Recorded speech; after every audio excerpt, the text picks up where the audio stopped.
Bom dia a todos. Damos início ao projeto Estradas do Conhecimento com a live Instrumentos de Política Ambiental e os incentivos para empreendimentos de infraestrutura com benefícios ambientais e sociais, promovido pela Comissão de Direito de Infraestrutura da UABMG. Com a palavra, o presidente da Comissão de Direito de Infraestrutura da Ordem dos Advogados do Brasil de Seção Minas Gerais, doutor Alexandre Sion, para abertura e condução dos trabalhos.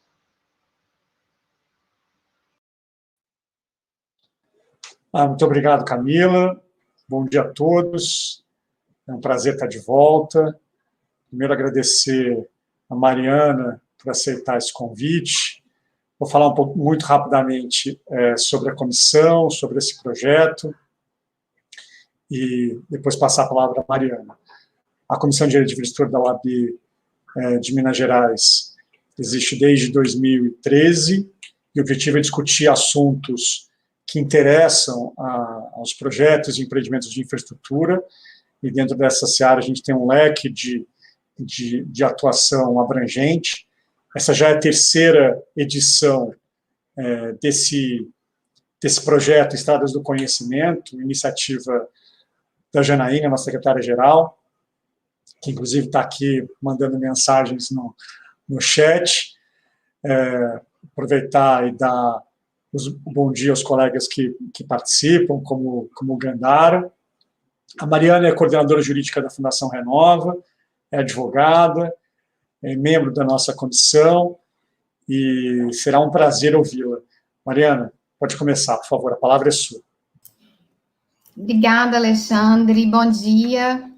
Primeiro, agradecer o convite, né? Eu já faço parte da Comissão de Infraestrutura e acho que esse projeto do Alexandre é muito enriquecedor e espero poder trazer alguma contribuição, né, dentro da minha área de atuação, que é mais do direito ambiental.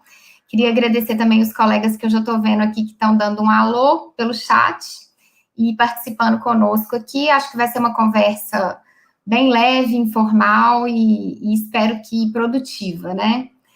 Quando eu pensei nesse tema, eu fui muito, contaminada por podcasts que eu estava ouvindo agora no período de Covid, né? Eu acho que, como é um período de muitas indefinições, para as pessoas, né? Eu acho que a gente fica tentando se apegar ao que pode vir de bom, né? Tentando fazer desse período tão difícil, desafiador, tentando enxergar nesse período oportunidades, né? E aí veio essa minha curiosidade de pesquisa em relação à retomada, né? O que vai ser a retomada das atividades econômicas, das atividades de infraestrutura depois da pandemia? E aí eu comecei a ler e a pesquisar um pouco sobre como que os países que passaram, né, pela crise antes do Brasil e que já estão num momento, de retomada e de reabertura, né, como que eles têm lidado com isso, sob o aspecto ambiental. E daí, muitas notícias no sentido, principalmente, de que a Europa, né, vem pregando para o pós-pandemia, né, um plano de recuperação econômica verde, que incentive, né, veículos elétricos, que incentive empreendimentos de infraestrutura com benefícios ambientais, principalmente na área de edificações mais sustentáveis, de fontes renováveis de energia, e é algo que tem sido muito divulgado, né? Inclusive, no Brasil, eu acho que a gente também tem sido influenciado por essa corrente de pensamento. E aí, eu trouxe alguns exemplos, por exemplo, acho que a partir de maio a gente começou a ver um movimento de grupos, tanto de investidores quanto de agentes financeiros, se manifestando nesse sentido, né? A gente viu aí um grupo de grandes empresas, grandes investidores internacionais, com negócios em parceria com o Brasil, que enviaram uma carta para o Congresso demonstrando muita preocupação, né, principalmente pelo impacto das queimadas e da desregulamentação de políticas ambientais no Brasil. Nesse mesmo sentido, em junho, um grupo formado por ex-ministros da Fazenda, ex-presidentes do Banco Central, também aderiram a esse manifesto, né, encaminhando uma carta com incentivo à retomada da economia no Brasil pós-Covid, de forma mais sustentável e atenta a uma transição para uma política de baixo carbono e para o incentivo a investimentos em infraestrutura com benefícios ambientais. E aí, por fim, tem também uma carta muito emblemática, né, assinada por um grupo de instituições financeiras, enviada para as embaixadas do Brasil na Europa, nesse mesmo sentido, né, ameaçando retirar, inclusive, recursos, né, do Brasil, se não verificada na verdade, uma capacidade, né, de se evitar queimadas, de se evitar a desregulamentação de políticas ambientais. Então, nesse contexto foi que eu pensei a nossa conversa, né? Será que haveria, então, no Brasil, uma resistência à adoção de políticas públicas mais voltadas para a proteção ambiental? E que isso, sempre assim, numa esteira de que há no Brasil ainda muita burocracia para aprovação de empreendimentos e que o grande dificultador, né, dos investimentos econômicos e dos investimentos em infraestrutura poderiam ser as próprias políticas ambientais muito engessadas, burocráticas e tal. Então, isso seria um falso dilema, né, no Brasil. Você teria, então, que combater a burocracia e relaxar regras de proteção ambiental para facilitar investimentos de infraestrutura?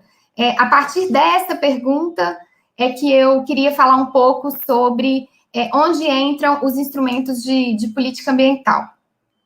E como que seria possível hoje no Brasil, se haveria, na verdade, iniciativas no sentido de incentivar investimentos em infraestrutura com benefícios ambientais, né?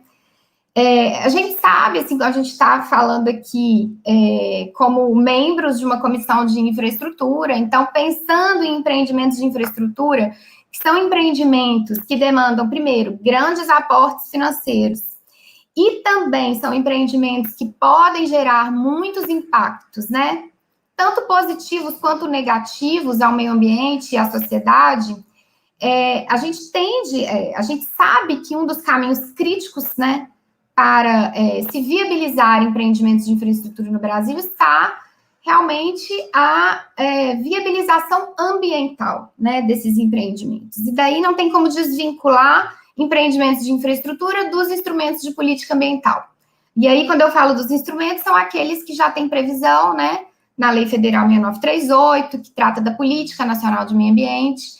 E entre esses instrumentos, ela dispõe sobre aqueles que a gente está muito ambientado a falar, né, e a empregar e a orientar os nossos clientes, que são os padrões de qualidade ambiental, o licenciamento ambiental, talvez o mais propagado de todos, o zoneamento ecológico econômico, e também as medidas de fiscalização, né, e aplicação de penalidades. Então, eu acho, assim, a nossa política nacional de meio ambiente, ela é muito voltada para esses instrumentos que a gente costuma chamar de comando e controle.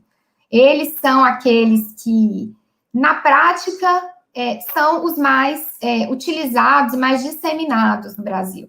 Mas a nossa Política Nacional de Meio Ambiente, ela também já prevê lá, desde 81, né, e a partir da sua recepção também pela Constituição de 88, ela já prevê, ainda que timidamente, né, a possibilidade, dentre os instrumentos, dos incentivos, né, incentivos à produção, instalação de equipamentos e absorção de tecnologias voltadas para a melhoria da qualidade ambiental.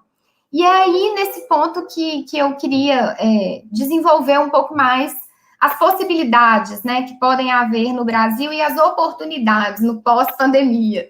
Esses instrumentos que podem incentivar a produção de tecnologias mais limpas, mais voltadas para beneficiar o meio ambiente e a sociedade, eles podem vir na forma de instrumentos econômicos, né? E esses instrumentos econômicos ainda são tratados no Brasil de forma muito tímida, a gente ainda não vê uma regulamentação tão efetiva desses instrumentos, mas eles já são muito tratados, assim, na doutrina ambiental, né? E eu acho que, assim, estamos vivendo um período que estimula que esses instrumentos sejam aplicados e tenham maior visibilidade no Brasil, indo aí no lastro do que já vem acontecendo nos países europeus. Isso porque quanto mais a gente investe, né, nesse tipo de instrumento econômico, mais você incentiva empreendimentos de infraestrutura que valorizam a mitigação de externalidades negativas ao meio ambiente, à sociedade, e aí você consegue ter uma visibilidade melhor disso para fora do Brasil, porque também os países que estão pregando uma retomada verde, eles estão interessados em investir em outros países que estão adotando também políticas ambientais efetivas, né, e que estão se mostrando preocupados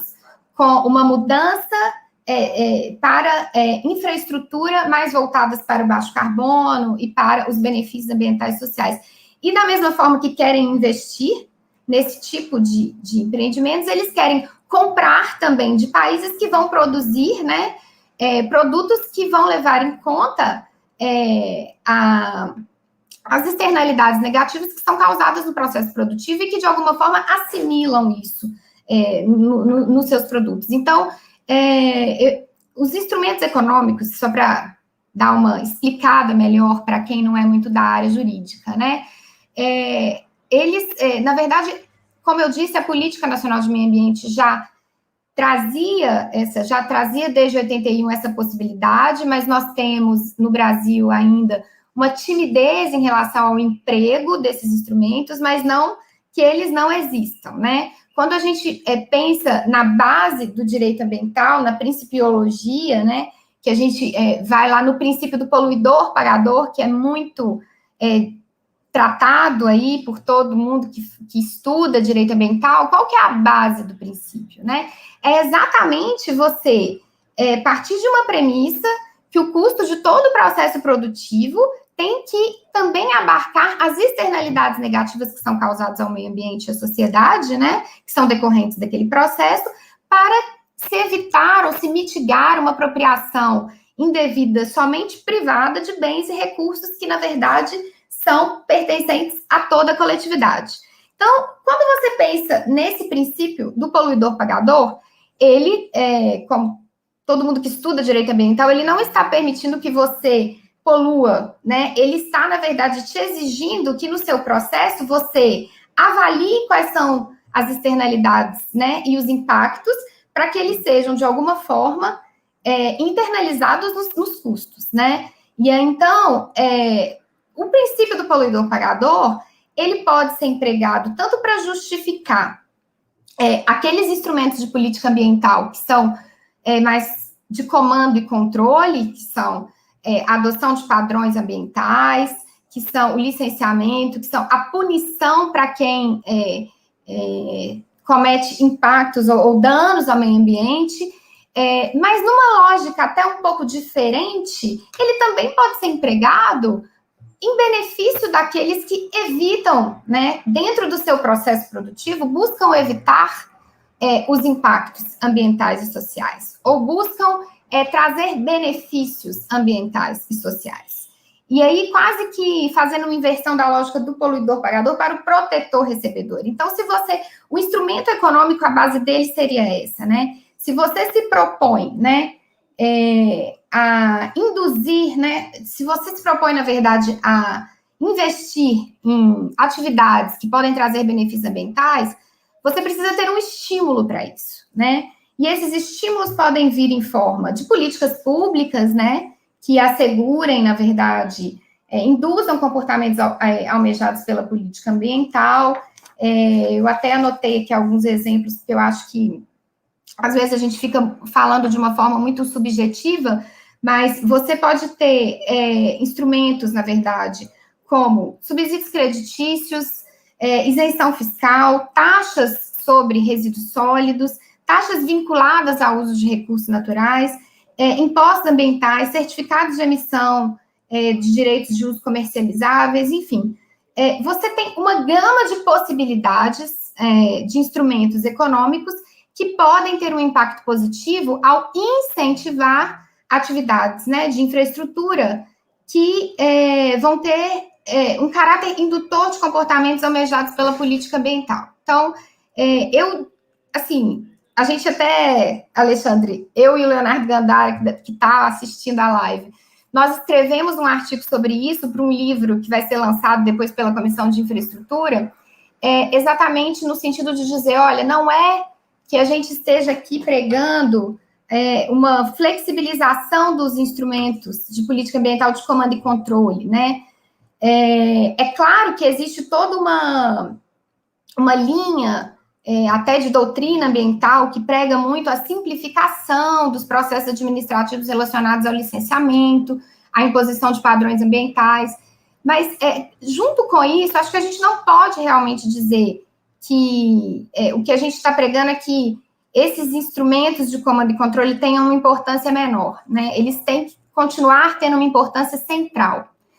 A gente não está no nosso artigo e nessa minha fala, que vai muito em linha com o que nós escrevemos, pregando a desregulamentação ou a desimportância desses instrumentos, né, da adoção dos padrões ambientais ou o licenciamento ambiental adequado das atividades de infraestrutura, mas sim que eles possam ser harmonizados, né, com instrumentos mais arrojados, que são instrumentos econômicos que, ao invés de vir nessa esteira de punir quem realiza atividades com muitos impactos e externalidades negativas ao meio ambiente, ele beneficia e traz incentivos para aqueles empreendedores que estão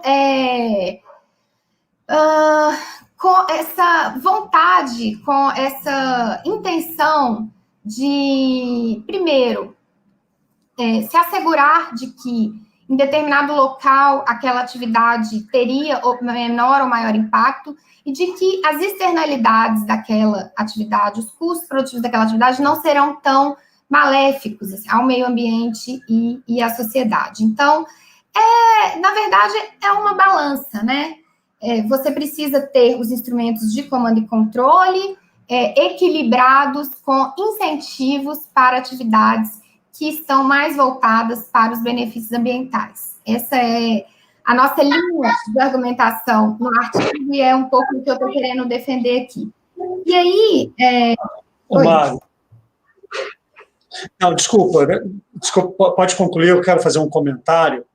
Pode fechar o teu raciocínio. Eu já estou até fechando o raciocínio aqui, mas eu queria dar um exemplo e falar assim, a gente fica, às vezes, recebendo muita notícia negativa do Brasil, né?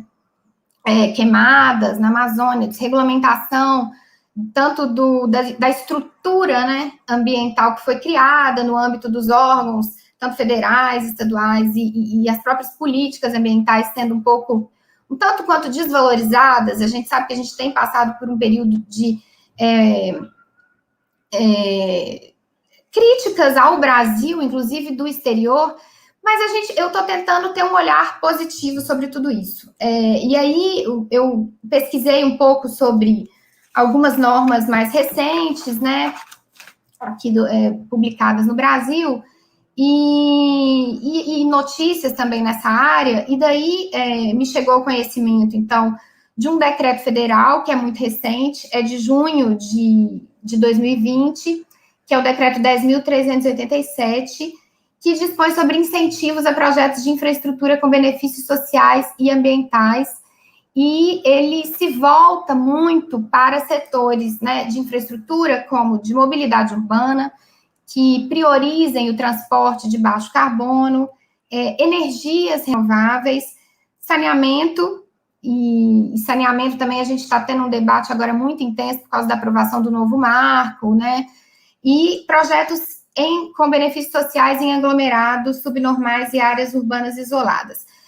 A intenção dessa norma é que sejam simplificados, né, os processos de elegibilidade para projetos de infraestrutura que se enquadrem nessas categorias, né, que consigam demonstrar os seus benefícios ambientais e sociais.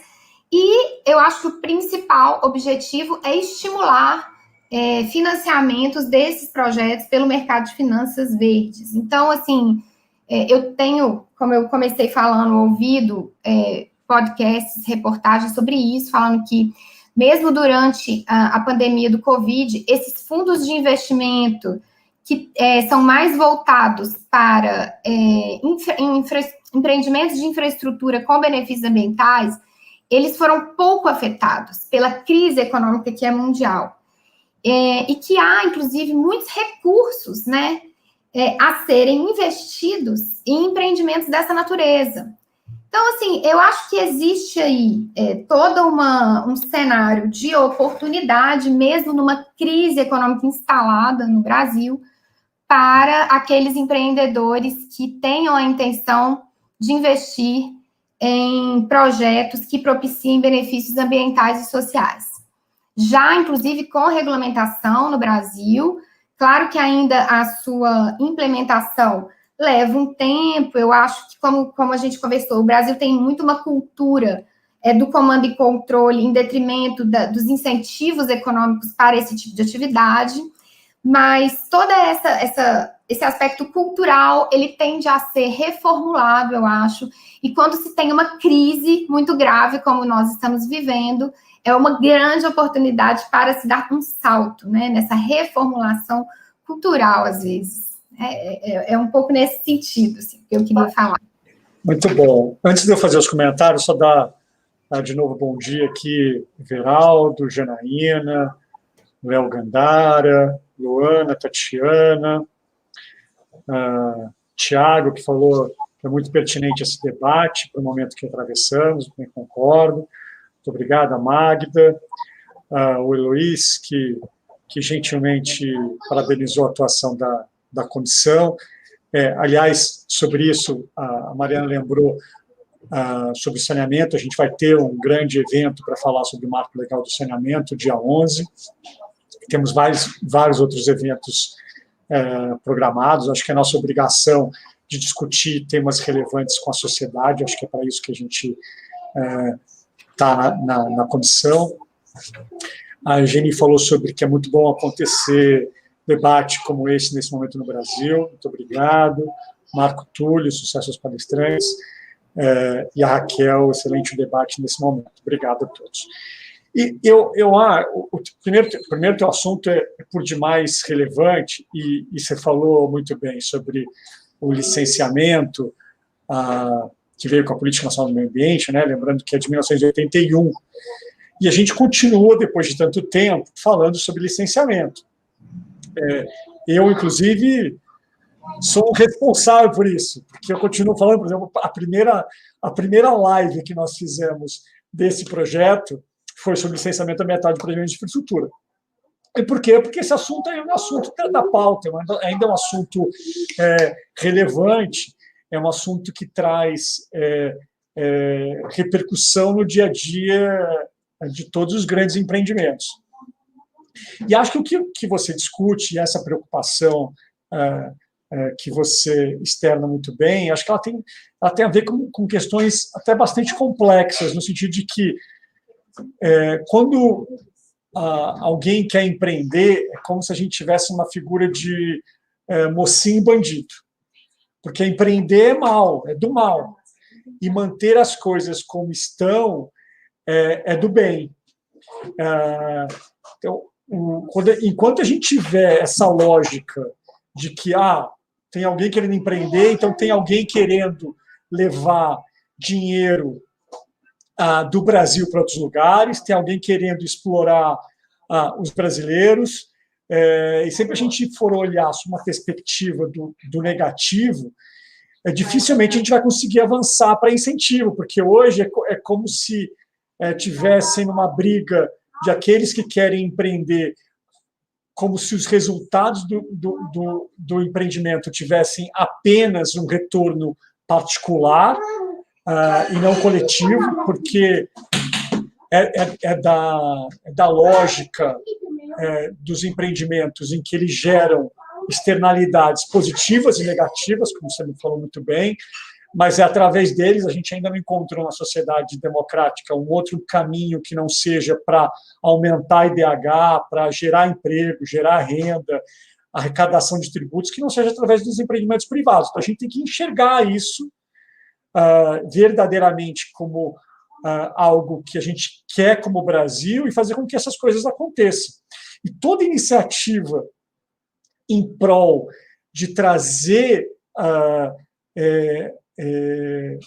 alguma facilidade, e até essa expressão eu vou falar sobre ela, alguma facilidade de implantação de empreendimentos é visto como alguém que quer burlar a legislação.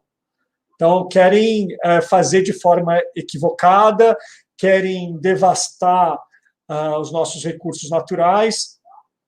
Então, acho que essa é uma questão relevante, de fundo, que, infelizmente, eu acho que a gente ainda está muito longe de um caminho adequado. Você falou sobre várias questões, e uma delas sobre citou o zoneamento ecológico econômico, é uma coisa que eu tenho dito com alguma frequência. Infelizmente, a gente está muito longe de ter um zoneamento ecológico econômico nacional relevante, e deixa para os empreendedores no dia a dia discutir os conflitos. Então, a gente tem unidades de conservação sendo criadas em cima de jazimentos minerais ou em cima de aproveitamentos energéticos. Diz, olha, então você, empreendedor, discute esse assunto aí. Ao invés da gente dizer, bom, que áreas são propensas para preservação, portanto, manter intactos aqueles atributos, e que outras áreas são propensas à exploração econômica, tão indispensável para o desenvolvimento econômico de países, de qualquer país, mas especialmente aqueles no nosso estágio de desenvolvimento. Então, eu acho que a gente tem que evoluir. Então, ter conversas como essa. Você já deu um pequeno spoiler do seu artigo com Gandara para o nosso livro, que a gente espera lançar ainda este ano, da infraestrutura, mas acho que a gente tem que discutir verdadeiramente essas questões, né? Eu queria te ouvir um pouquinho sobre isso, Mariana. Por que você acha que essa discussão ainda é muito incipiente? Por que a gente não discute isso de uma forma mais abrangente? Por favor. Eu acho que você começou falando muito bem da nossa insistência naqueles instrumentos clássicos de política ambiental, como o licenciamento e os padrões de qualidade ambiental, que são, na verdade, que já estão aí consolidados, mas eventualmente e constantemente demandam aprimoramento. Então, acho que a gente vai estar sempre falando sobre eles, de que forma eles podem ser aprimorados para atender realmente às mudanças da sociedade, às demandas de quem quer investir, de quem quer implantar empreendimentos de infraestrutura, né? Agora, a gente deixa de lado esses outros instrumentos também que já têm previsão na política ambiental de meio ambiente há tanto tempo, como o zoneamento ecológico econômico, ou como os instrumentos de incentivo econômico, talvez por desconhecimento. Acho que aqui está a gente tem, então, eu acho, essa obrigação como advogados que atuam na área ambiental e que são membros de uma comissão de infraestrutura de disseminar, né, que esses instrumentos, eles existem, mas que há uma necessidade, talvez, de uma pressão maior da sociedade para que eles sejam efetivamente implementados. Então, por exemplo, eu vejo com muito bons olhos o zoneamento ecológico econômico como uma forma até de se incentivar a análise de viabilidade de empreendimentos, né, causadores de impacto ambiental, antes mesmo do estudo de impacto, né, antes mesmo de que se adentre a um processo de licenciamento, porque se a gente tivesse um zoneamento ecológico econômico que fosse capaz de abarcar realmente o território como um todo e mostrar dentro desse mapeamento aí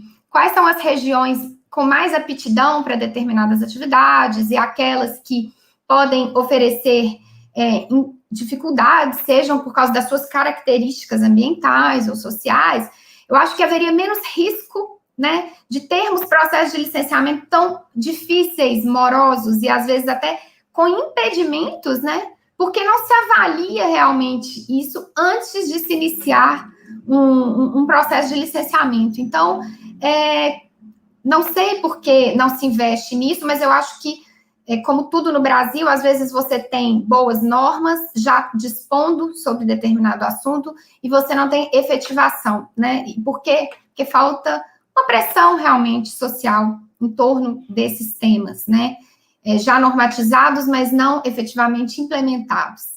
Em relação aos instrumentos de incentivo econômico para empreendimentos, eu acho que aí realmente tem a ver com economia, né? Com se dar valor àquilo que você quer atrair, né, para o país. Então, assim, se agora nós estamos caminhando para um momento de revisitar valores, revisitar parâmetros, né? Muito está se dizendo sobre isso, mas assim, eu tendo a achar que é uma visão ainda muito romântica, né? Sou muito cética, acho que eu preciso ver as coisas mais na prática. Mas assim, se você começa a ter incentivos econômicos, você vai estimulando também quem quer investir, quem quer atuar na área, né, também de infraestrutura em determinado país, você vai estimular a investir naquilo que traz benefícios ambientais e sociais. Se você não tem estímulo para isso, se você está implantando uma indústria, né, com inúmeros mecanismos de mitigação de impactos ambientais, e você vai ser taxado, você vai passar por um processo de licenciamento tão complexo, tão difícil, como quem está implantando um empreendimento que não investe nesses mesmos mecanismos, qual que é o seu incentivo para fazer de uma forma mais sustentável, né? Você não tem. Então, eu acho que os dois pontos que eu traria, né, que ainda precisamos aprimorar, a questão da pressão social para que se regulamente temas e para que se coloque em prática temas que já têm uma previsão legal, mas que hoje não são tão valorizados, como a questão do zoneamento ecológico econômico, os instrumentos de incentivo econômico a atividades mais sustentáveis, e também os órgãos ambientais, né, os governos, né, quando, ao tratar das suas políticas públicas de meio ambiente, tenham realmente mecanismos para incentivar, né, o investimento nesse tipo de empreendimento. E senão, se você não tem incentivo, você não vai ter interesse, né, para caminhar dessa forma. E eu vejo dessa forma, não sou uma especialista no assunto, né, trabalho com direito ambiental, mas sou uma interessada, tenho estudado, acho que, pelo que eu tenho lido, existe um caminho fértil para isso no Brasil, né? Mas eu acho que ainda existe muito, muito desconhecimento, muito desconhecimento. Perfeito. A gente está caminhando para o final, deixa eu fazer só dois. Primeiro que esse negócio, essa plataforma, ela espelha a gente ao contrário. Então, eu me sinto mais torto do que eu já sou. Quando eu coloco os óculos, então, pior ainda. Mas a Janaína falou perfeita colocação sobre o zoneamento ecológico, Mariana, o Pierre disse tema de importante relevância em todos os processos de licenciamento. E o Léo Gandara, e eu vou ler o comentário dele e pedir para você comentar, por favor, para a gente caminhar para o final. Ele diz, sugiro abordarem se não haveria uma dicotomia entre os incentivos ambientais e a perspectiva econômica dos empreendimentos. Como o senhor está falando, as questões ambientais são tratadas de forma estanque. Mariana, por gentileza, comenta. Eu acho que o que o Léo está querendo dizer aí, ele pegou até um gancho naquilo que você falou, né, Alexandre, de quem investe em empreendimentos que têm impactos, têm externalidades negativas, serem vistos como vilões, né? Então, como que a sociedade vai aceitar que se traga que se propicie incentivos para empreendimentos que são vistos como vilões, que trazem externalidades. Então, acho que sim, há uma dicotomia, mas os incentivos econômicos, eles precisam garantir, na verdade, o estímulo à mitigação das externalidades negativas, né? Que eu acho que nós ainda trabalhamos numa lógica, no Brasil, muito de compensar os impactos, né? E quando se muda essa lógica, olha, não, eu já estou propondo um tipo de investimento, um tipo de empreendimento que, na sua concepção, ele mitiga externalidades negativas, ou ele propõe benefícios, né, à sociedade e benefícios ambientais. Então, é uma inversão da lógica. Então, o incentivo econômico, para mim, ele tem que funcionar como um fio condutor para esse tipo de mudança de abordagem, para que quem quer investir em infraestrutura, para quem vai implantar, pense mais em mitigar desde a concepção daquele empreendimento, em detrimento de compensar impactos inerentes ao empreendimento. E aí, assim, acho que é muito legal falar sobre, por exemplo, políticas de pagamento por serviços ambientais, né, que é algo que pode ser empregado no Brasil com muito sucesso. Eu trabalho numa instituição, e aí eu não estou falando agora, nesse exemplo, de infraestrutura, mas é um exemplo legal que a gente precisa fazer a reparação de uma área muito grande, e esse processo de reparação, ele contempla a recuperação de nascentes, áreas de preservação permanente, e que estão, na verdade, localizadas em propriedades rurais, ao longo aí da calha do Rio Doce. E o que a gente foi aprendendo com o tempo nosso de atuação nesse processo de reparação? A gente foi aprendendo que se a gente chega para o produtor rural e fala, olha, eu vou recuperar aqui sua área de preservação permanente, e a partir de agora, seu gado não vai mais poder pastar ali, você não vai mais poder ter cultivo ali. Mas você vai ter uma área preservada, né? E você precisa preservar, porque você tem que se adequar à legislação. Até então, você não estava adequado à legislação ambiental. E a reação das pessoas é extremamente negativa, porque elas viam aquela área como uma área fértil, uma área produtiva. Então, a gente foi percebendo que a simples imposição da legislação, você tem que se adequar à legislação, e você tem que proteger essas áreas. Isso não vinha surtindo efeito. Você ia lá, fazia o processo de recuperação, passava uma semana, o gado estava lá pastando. Então, o que a gente começou a estudar? A gente começou a estudar a implementação de uma política de pagamento por serviços ambientais, que é nada mais, nada menos que você envolver o produtor rural.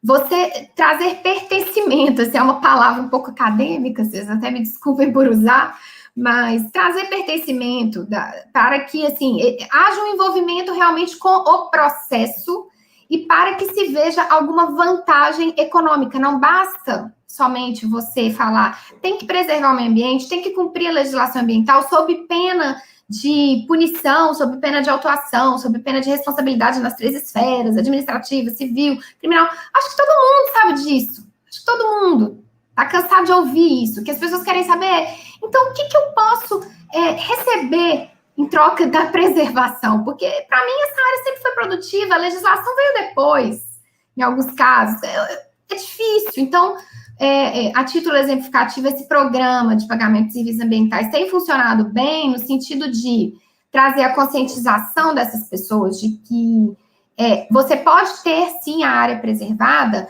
e você pode otimizar o uso da área remanescente, que não é uma área de proteção ambiental, para que você consiga manter o mesmo desempenho produtivo ou um desempenho até melhor, sem fazer uso das áreas que merecem a proteção ambiental legal. Então, assim, incentivar para proteger, incentivar para o cumprimento da legislação. E não simplesmente punir quem não preserva, punir quem não tem condições de ser um preservador. Então, assim, eu acho que a mudança da lógica, sem desrespeito às políticas ambientais vigentes, é claro, as questões relacionadas às infrações ambientais, fiscalização, adoção de padrões adequados. Mas a mudança da lógica para você valorizar quem protege, para você otimizar os processos produtivos para que gerem menos externalidades ambientais, é algo que a gente precisa ainda desenvolver, a gente precisa incentivar, e o Brasil tem muito que evoluir ainda nesse aspecto, né? Muito bom. A gente já passou um pouquinho do nosso tempo, mas, assim, rapidamente, eu acho que eu pulei a Anne-Marie, também seja bem-vinda. O Pierre fez um outro comentário. A Janaína, perfeita colocação sobre o zonamento ecológico, Mariana. O Pierre, o Brasil não se preocupou com suas políticas ambientais em promover um amplo estudo, uma avaliação de impacto ambiental que promova o desenvolvimento econômico sustentável e corrobore com o zonamento econômico. O Luiz falou sobre o mito da natureza intocado.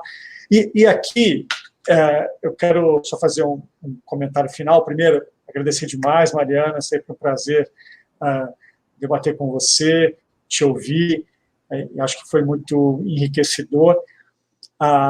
O meu comentário final é que a gente discute, eu acho que a gente tem que discutir as coisas em perspectivas diferentes, né? Seja no micro e no macro. No micro, eu tenho que agir de forma preventiva para evitar que o dano aconteça, se ele acontecer, eu tenho que mitigá-lo, e tenho que compensar aquilo que eu não puder mitigar. E em nenhum momento da nossa fala, a gente está desconstruindo isso, né? Só que a gente também tem que discutir, do ponto de vista macro, eu acho que esse é um recado relevante, o que a gente quer para o país e que de forma a gente constrói soluções mais adequadas. Nós fizemos uma série de eventos pela ABDEM, Associação Brasileira de Direito de Energia e do Meio Ambiente, com secretários. E o secretário de Estado do Amazonas, de uma desses webinars, disse que enquanto a árvore deitada valer mais do que a árvore em pé, a gente vai perder essa briga.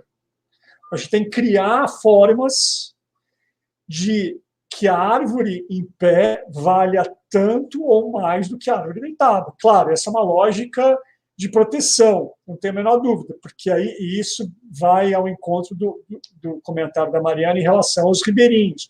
Por quê? Porque a gente ainda, como país, não construiu formas efetivas, a gente tem na teoria, mas formas efetivas para que essas pessoas tenham um retorno econômico relevante para manter preservado.